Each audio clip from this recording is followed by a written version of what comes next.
Bismillahirrahmanirrahim. Assalamualaikum warahmatullahi wabarakatuh. InsyaAllah hari ini kita akan sambung pelajaran ke-8 iaitu pemaaf untuk subjek akhlak. InsyaAllah ini adalah tajuk yang terakhir kita akan belajar untuk subjek akhlak ini. Okey, sebelum start kelas kita akan baca doa sama-sama terlebih dahulu. Bismillahirrahmanirrahim. Allahumma aftah alaina hikmataka wa anshur alaina min khazaini rahmatika ya arhamar rahimin. Amin. Okey, fokus bila Ustazah sampaikan pelajaran. Okey, yang pertama sekali kita tengok bawah ni muka surat 37, pengertian pemaaf. Okey, apa maksud pemaaf tu sendiri? Pemaaf ialah memberi kemaafan dengan hati yang ikhlas terhadap kesalahan orang lain. Okey, maksud dia siapa yang pemaaf tu adalah dia memberikan kemaafan terhadap kesalahan orang lain dengan hati yang ikhlas. Dengan hati yang betul-betul terimalah, redha. Baru dia boleh memberi kemaafan. Okey. Jom kita buka muka surat 11, 38. Ke atas sekali dalil bersifat pemaaf. Okey, dalil ni sama ada boleh Al-Quran ataupun hadis. Okey, sekarang kat bawah ni ada Quran dan hadis. Okey, sekarang kita tengok Quran dulu. Bismillahirrahmanirrahim. Wa anta'afu aqrabu littaqwa. Okey, maksudnya dan perbuatan kamu bermaaf-maafan itu lebih hampir kepada takwa. Surah Al-Baqarah ayat 237. Okey, maksudnya Allah berfirman dalam Quran bahawa bila kita bermaaf-maafan, bila kita melakukan kemaafan itu sendiri, itu adalah lebih hampir kepada takwa pada Allah SWT. Okey, yang bawah ni pula tengok hadis daripada Abu Hurairah radhiyallahu anhu. Rasulullah SAW bersabda, "Ma zadallahu 'abdan bi'afwin illa 'izzan." Okey, maksudnya tidaklah Allah menambah kepada seorang hamba yang pemaaf melainkan ia beroleh kemuliaan. Riwayat Muslim. Okey, maksudnya kat sini ialah Allah tu tidak akan menambah seorang hamba yang pemaaf tu kecuali kemuliaan. Maksudnya kalau kita bermaaf, kita jadi seorang pemaaf, insya-Allah Allah akan berikan kita kemuliaan, kebaikan dan pahala juga sebenarnya. Okey. Okey, bawah ni fadilat. Apa fadilat tu? Apa dia Ustazah sebut banyak kali sebelum ni? Fadilat tu adalah kelebihan ataupun kebaikan pemaaf. Okey.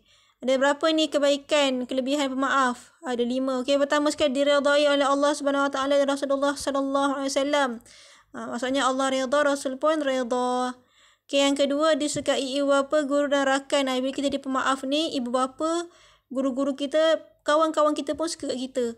Okay, yang ketiga, mengeratkan silaturahim. Okay, bila kita jadi pemaaf ni, kita akan eratkanlah hubungan ukhuwah tu dengan orang lain. Kalau kita pemaaf, kalau kita bergaduh ni, mestilah hubungan kita pun renggang kan.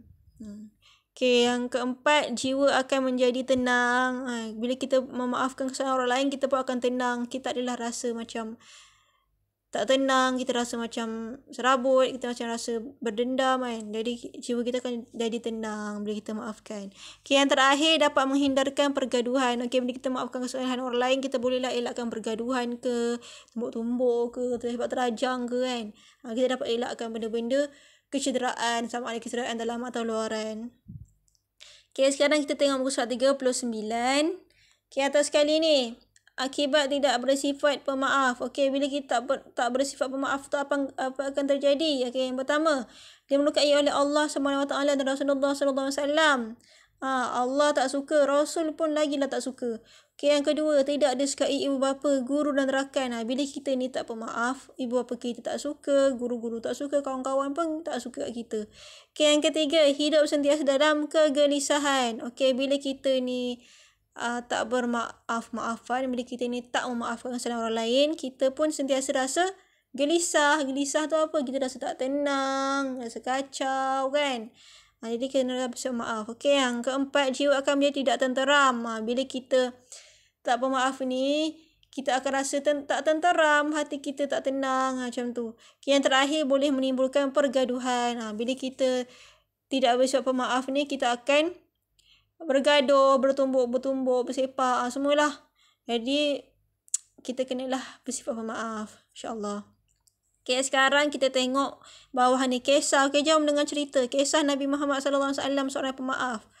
Okay, jom kita tengah cerita, Ustazah cerita. Yang tengok tajuk dia, Nabi Muhammad SAW keluar berdakwah ke Taif. Okay, Taif ni nama tempat. Okay, ketika Nabi Muhammad SAW dan sahabatnya keluar berdakwah ke Taif, mereka telah diberi layanan yang buruk dan kejam. Apa tu? Penduduk Taif telah melontar batu kepada Rasulullah SAW dan pengikutnya. Maksudnya Rasulullah ni dan para sahabat telah pergi berdakwah lah. Berdakwah apa? Untuk sampaikan Islam ke Taif. Taif ni nama tempat dekat Arab sana. Tapi bila sampai ke Taif tu, Rasulullah dan para sahabat ni dapat layanan yang buruk dan kejam. Okay, macam mana layanan diorang buat tu? Diorang bagi. Penduduk Taif tu sendiri melontar batu pada Rasulullah dengan para sahabat. Itulah perbuatan buruk diorang. Okay, tengok perenggan kedua. Akibat lontaran batu tersebut, Rasulullah SAW telah mendapat luka dan berdarah. Namun Rasulullah SAW tetap berlapang dada dan memaafkan perbuatan penduduk Taif itu. Okay, sebab lontaran batu diorang baling tu kat Rasulullah tu dengan pengikut Rasulullah. Rasulullah telah berdarah, terluka kaki Rasulullah, badan Rasulullah mungkin inilah sekali. Jadi tapi Rasulullah tetap berlapang dada dan memaafkan perbuatan penduduk Taif tu. Okay, sekarang tengok perenggan yang bawah ni sekali. Padahal sebenarnya baginda Rasulullah sallallahu alaihi wasallam boleh memohon kepada Allah Subhanahu wa taala supaya menghukum orang yang menzalimi baginda. Rasulullah sallallahu alaihi wasallam mempunyai sifat pemaaf yang tinggi dan sanggup memaafkan kesalahan orang lain. Okay, sebenarnya waktu Rasulullah dilontar batu ni kan, malaikat dah cakap dah nak turunkan azab kepada penduduk Taif ni. Tapi Rasulullah halang. Malaikat tu buat macam tu. Sebab apa?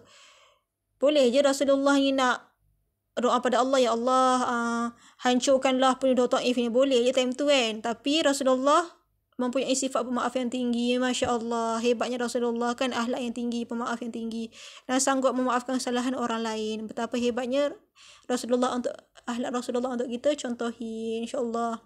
Okay, sekarang kita buka muka surat yang terakhir, 40. Okay, tahukah anda Allah SWT dan Rasulullah SAW suka kepada orang yang pemaaf dan benci kepada sifat dendam. Okay, maksudnya Allah dan Rasulullah suka kepada kita kalau kita ni pemaaf dan tak suka kalau kita bersifat dendam. Okay, sekarang bawah ni pula amalkan apa dia, sentiasa memaafkan kesalahan rakan. Tak kisahlah kesalahan rakan, kesalahan orang lain ke, kita cuba maafkan, insyaAllah.